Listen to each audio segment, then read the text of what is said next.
行啊，杜司机，你这是阴沟里翻车，干得漂亮。对不起。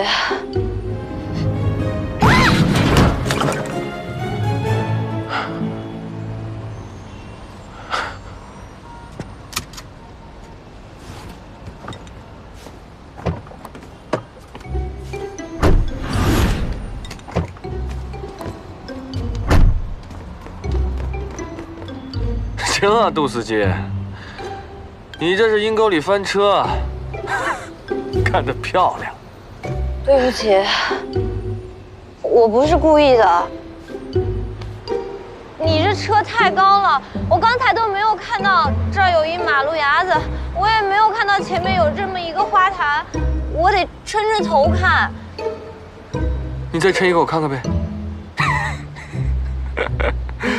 别找借口了，报警，找拖车吧。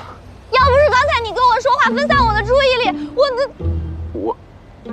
我现在先报警打拖车，你别跟我说话。喂，哦，对，在青石路上面，然后这边有一个银行大厦。好的，哦，好，谢谢。嗯，哼，你干嘛？不会是要哭吧？哭什么呀？没有哭。怎么说哭就哭了？还真哭啊？我就是想干一代价多赚点钱，结果可好了，把车都撞了。不是，我这也没说什么呀，你把我车撞了，我又没抱怨。再说了，我又没让你赔。你让我赔，我也赔不起。你说你们这些土豪干嘛开这么贵的车呀？早知道这样，我就应该退单。好，行了，你就别嚷嚷了啊！你再这么嚷嚷，一会儿警察都被你喊来了。等拖车吧，啊？哎，不对呀，你把我车撞了，啊？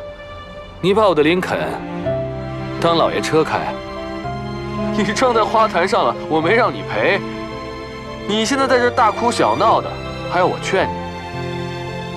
为什么呀？该哭的应该是我吧？反正我也赔不了，你自己看着办吧。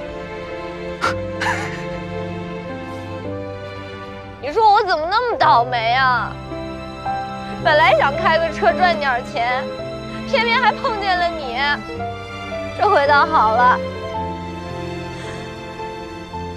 我说你行了，你一天到晚就琢磨着赚钱，就为了那套房子吗？够执着的。那是他留给我的唯一东西，我必须要拿回来。